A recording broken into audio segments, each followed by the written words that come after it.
مولانا ابوالکلام آزاد ہندوستان کے پہلے وزیر تعلیم، ان کا یہ ایک تحریری بیان ہے جو قول فیصل کے نام سے شائع ہوا۔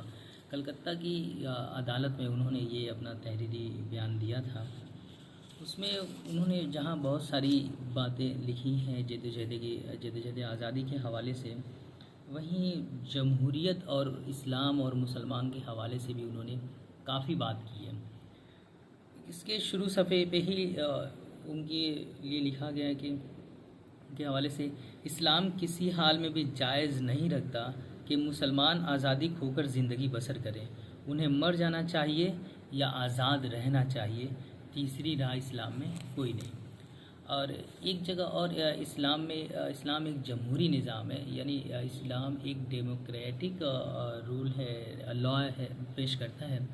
اس بارے میں بات کرتے ہوئے وہ لکھتے ہیں، انسانی حقوق کا یہ اعلان ہے جو انقلاب فرانس سے 1100 برس پہلے ہوا۔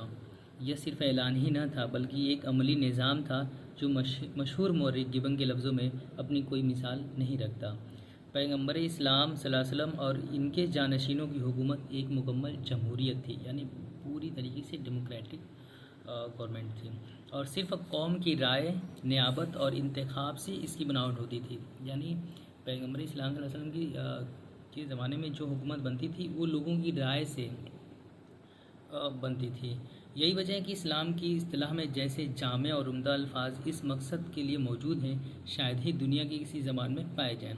اسلام نے بادشاہ کے اقتدار اور شخصیت سے انکار کیا ہے اور صرف رئیس جمہوریت، پریزیڈنٹ آف ریپبلک کا عہدہ قرار دیا۔ یعنی اسلام میں صرف ایک پریزیڈنٹ آف ریپبلک مطلب ڈیموکریسی، اور اس میں کوئی بادشاہ کا تصور نہیں ہے۔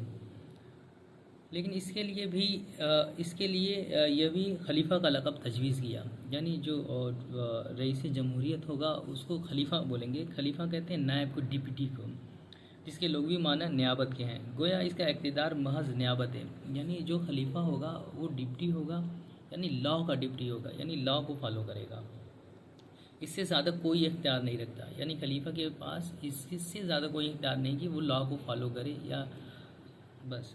اسی طرح قرآن نے نظام حکومت کے لیے شورا کا لفظ استعمال کیا ہے، وَأَمْرُهُمْ شُورَى بَيْنُهُمْ، یہ قرآن میں آیت ہے۔ چنانچہ ایک پوری سورہ اسی نام سے قرآن میں موجود ہے۔ شورا کے معنی باہم مشورے کے ہیں، یعنی جو کام کیا جائے جماعت کے باہم مشورے سے کیا جائے، شخصی رائے اور حکم سے نہ ہو۔ اس سے زیادہ صحیح نام جمہوری نظام کے لیے کیا ہو سکتا ہے؟ انہوں نے اسلام ایک جمہوری نظام کے عنوان سے اس میں لکھا ہے، اور یہ مجھے لگتا ہے کہ بہت فالویبل ہے۔ اس کو ہر ایک کو جاننا چاہیے کہ اسلام واقعی ایک ڈیموکریٹک میں مانتا ہے، ڈیموکریٹک لا میں مانتا ہے۔